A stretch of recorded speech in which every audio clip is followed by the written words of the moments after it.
again, friends. Okay, so intro video. Pew!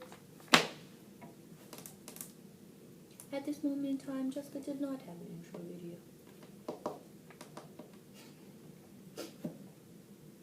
Alright, so in this video today we will be discussing high school track and field versus college track and field. We have, let's see, 2, 3, 4, 5, 6, 7, 8, 9. We have about 9 points. And so feel free to argue with me in the comments. Tell me what you think. Tell me what you agree with. Tell me what you disagree with. But so first things first. The main difference between high school track and field and college track and field is pressure. I was lucky. I didn't have to. In high school, some people pay for school, but most people don't pay for high school. So participating in any extracurricular activity is just solely based off of the muscle of wanting to do it, or being pressured by parents, because parents be pressuring kids to do. So yeah, I was one of those kids. I know. So yeah. So in high school, you don't really have the pressure of having to pay for school, but in college, almost all, maybe 99% of athletes are on a scholarship. So that means you either have to put up or shut up. That means you have to learn how to balance your academics while also participating 100% in your athletics so you don't let your team down. So I would say for certain, the difference is pressure. Our second talking point. In high school, the main difference between another point between high school versus college track and field is not using the weight room. Some high school students use the weight room. We didn't use the weight room. I think we used the weight room like literally a handful of times. Like I could probably literally count on one hand how many times we've used the weight room. But in college, y'all are going to be in the weight room 2 to 3 times a week. Guaranteed. Maybe more than that in the off season. Our weight room, CCU's weight room, is impeccable. Not only did it have first class equipment with everything, but the trainers would also offer us like supplements, protein powders, and ice baths. And as a D1 college athlete, a college track and field athlete, we were in the weight room getting it in the same way the football players were in the weight room getting it in. We actually work out next to the football players,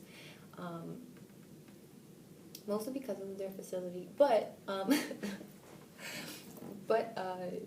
yeah, that's the main difference. College athletics is no joke. That weight room is key. That brings us to our third point. In high school, you don't really have, there's not really that many distractions in high school. Well, not for me anyway. I wasn't a smoker, I wasn't a drinker, I wasn't really like a partier. I was a homebody, and I was the child of very strict parents, so I didn't really go out much in high school.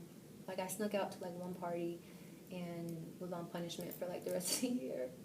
So traveling and experiencing life was done through track and field. And so that's the difference in high school. But in college, bruh, it's not easy to not follow distractions. Follow me now. It's not easy to not follow distractions. In college, it's probably 10 times as more people, 10 times as more extracurricular activities, 10 times more communities and events, and it's just a lot. Like, and not only that, most college athletes are at the height of their puberty, so it's like I want to connect with individuals. I want to go out and learn new things, have new experiences. But the beauty, I think, about college athletics is that it provides no time to it provides 0 blocks of time to have distractions on your schedule. It really does, because almost all of your time will be used for school. If you're not in class, then you're at practice. If you're not at class or practice, then you're at study hall. If you're not at class, practice, or study hall, then you're in the weight room. If you're not at class, practice, study hall, or the weight room, then you're getting something to eat. And if you're not at class, practice, study hall, the weight room, or getting something to eat, then you are finding time for rest, my friend. Oh, and doing homework or classwork. So, yeah. And keep in mind, I'm going to make a whole different video for my NARPs out there, my non-athletic regular people, or the ARPs, athletic regular people who are in college, because y'all deserve y'all own awards and things of that nature. But I'm just talking to my athletes right now. It's, like I said, it's not easy to not follow distractions, but it's also not easy to add distractions to that hefty schedule. So that brings us to talking point number 4. In high school, you have the main difference between high school and college track and field is that you have the same coach. In most times in high school, you're going to have the same coach. So you're used to their coaching style. You're used to how they discipline. You're used to the work, you're used to them providing you a structure. You're used to them giving you advice and feedback and things of that nature. But in college, coaches swap often. When I was recruited to go to Coastal Carolina University, I was not coached under the same coach who recruited me. Coach Barry Shumpert, shout out to him. He recruited me to go to Coastal Carolina, but I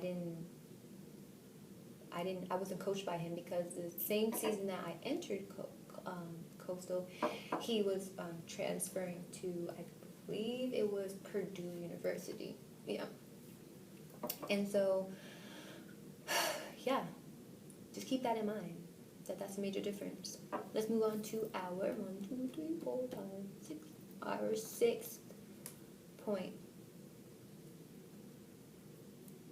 The main difference between high school track and field and college track and field is that in high school you're probably, well, for me anyway, I was introduced to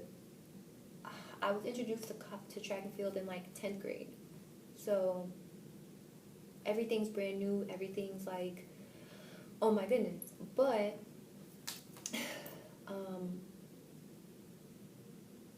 in college, as a seasoned runner, you're going to be understanding your body better. You're going to be more comfortable in your surroundings. You're going to be more comfortable racing. You're going to be more comfortable competing. You're going to be more comfortable doing workouts.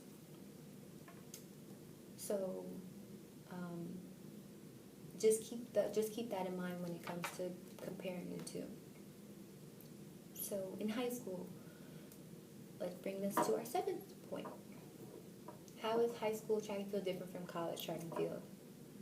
In high school, you're working towards a diploma. You're working towards your GED. You're working towards graduation. And then, yeah, you can have your extracurricular activity as well, which is great, because without a high school diploma and without a GED, you cannot enter any college or university. Not that I know of anyway. Yeah. Not as an athlete. You have to have your high school diploma in order to compete on the college level.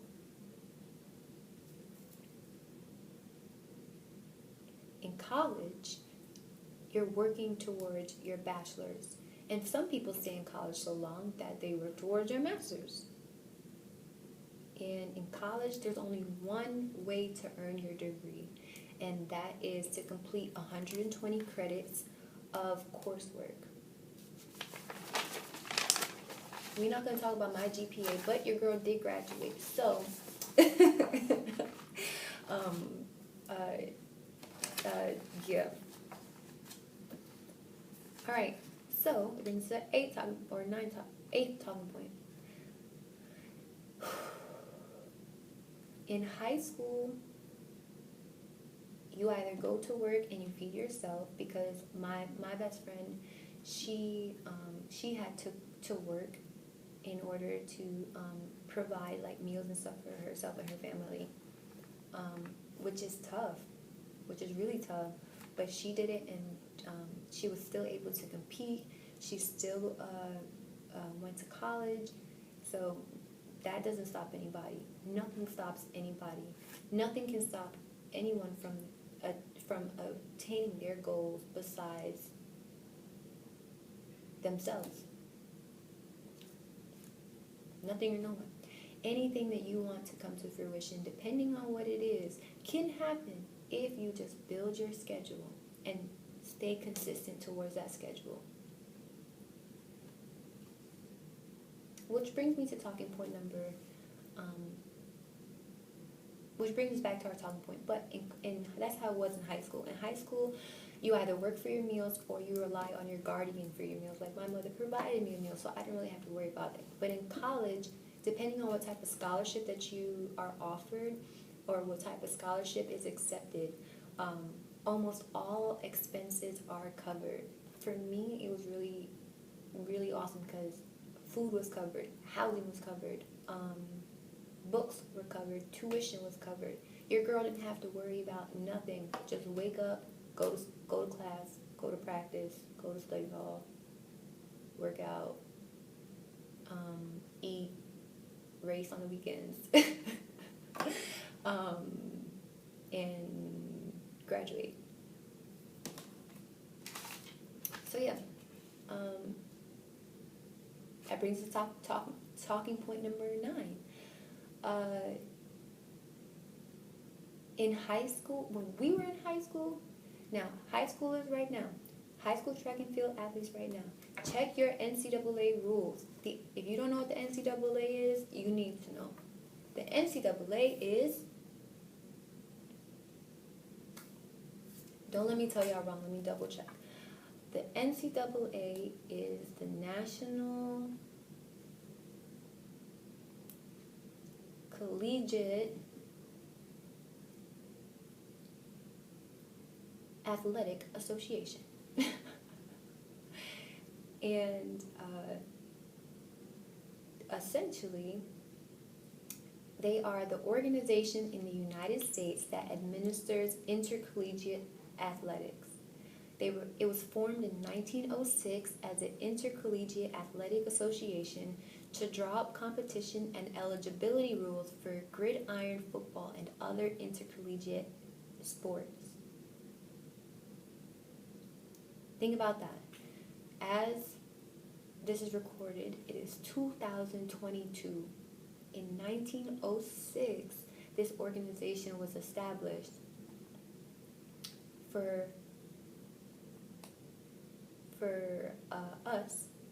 And when I say us, I mean individuals who get it in any way, anytime, anyhow, any sport, track, football, soccer, baseball, swimming, tennis, whoever, whatever your sport is, this organization is set up so that those who participate and those who are assisting participants are able to do so in a structured manner that allows for the success of the participants as well as the